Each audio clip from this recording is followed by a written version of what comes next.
And the smoothies recipe can be found on Google Classroom under the recipes and the instructions listed there.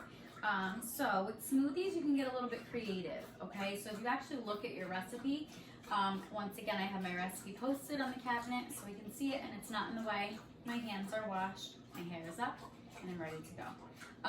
With the smoothies though, you have a choice. You can use any type of fruit as long as it's frozen fruit.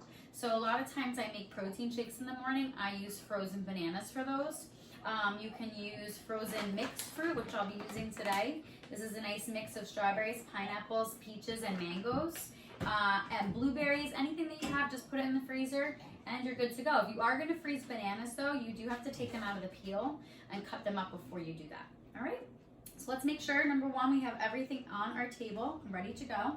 We have some frozen fruit, we have our milk, we have our vanilla yogurt, and we have some sugar. We have our measuring utensils. We'll need measuring spoons today and a liquid measuring cup. And then this is a new piece of equipment that we haven't talked about in any of the videos yet. This is actually called a rubber scraper.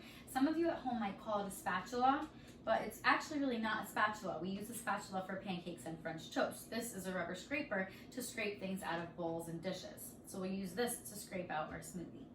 Okay, and we're gonna be using a new piece of equipment today. This is the Ninja blender. It is a little bit of a hazard because these blades here. This is actually pretty much the same one we use in class. You could use any blender for this, but the one that I have here is a Ninja. Please make sure that you're very careful when you're doing this lab because the blades are sharp. All right, so we are ready to go. Number one, you're gonna place the half a cup of frozen fruit into your blender. So I'm gonna take my half a cup. I kind of already pre-measured, but I'm gonna just measure just to make sure. And once again, this is not baking, so you don't have to be, I'm gonna actually overflow mine and add a little bit more. I like my smoothies thick, so I'm gonna add a little bit more fruit than the half a cup. This is up to you. If you want them liquidy, don't add as much. And if you want them really nice and thick and creamy, definitely add more fruit, okay? And then you are going to add your 2 tablespoons of sugar directly into your blender. So here's my sugar, here are my tablespoons. I need a straight edge, so I found my spatula, or my rubber scraper, I'm just gonna use that. 1, 2 tablespoons. Remember when you're measuring with tablespoons or teaspoons, the tablespoon is always the bigger one, okay? And then we need 1 tablespoon, oh no, I'm sorry, we need 1/2 a cup of milk. Some of you might have noticed in the other videos, I actually use oat milk. I've used almond milk before, I use regular milk. For any of these recipes, you can really interchange that milk to anything that you might have at home. Sometimes if I'm out of milk, I'll actually mix a little bit of water and some creamer, like half and half, and it works. Substitutions are always key, especially when we can't get out to the grocery store as much as we would like. So once again, I'm gonna measure about 1/2 cup, so I wanna come down to eye level to get that 1/2 cup. Leave it on a flat surface, pour it in.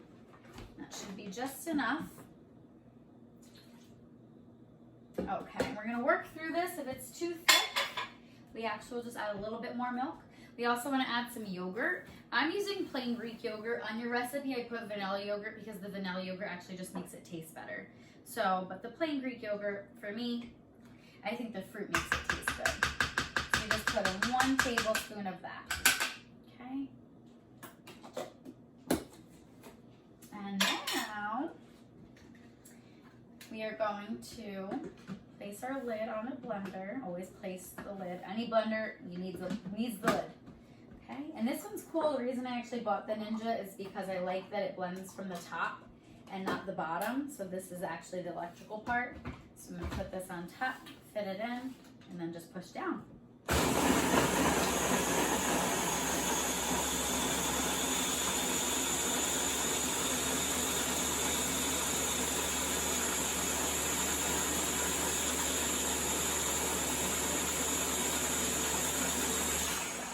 So I counted to 20 seconds for that, and your recipe will tell you to do the same. However, once again, this is up to your discretion. If you like it really, really aerated and creamy, just keep blending it. I'm gonna take this off though. Make sure you have your nice pretty glass you're gonna pour it into. Okay. Once again, the blade. Please be careful with the blade, especially if you also have a Ninja. The blade will fall right into that cup. Okay, so now I'm going to take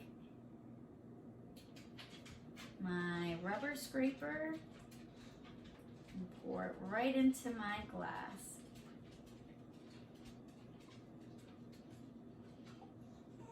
Okay. All right. I forgot one thing in the fridge, and that, of course, is some whipped cream. All right. So, if you take a look, I have a beautiful looking smoothie, some whipped cream on top, and I am good to go. Once again, guys, get creative. Do what you got to do to make it yummy, and use what you have in your house. Enjoy.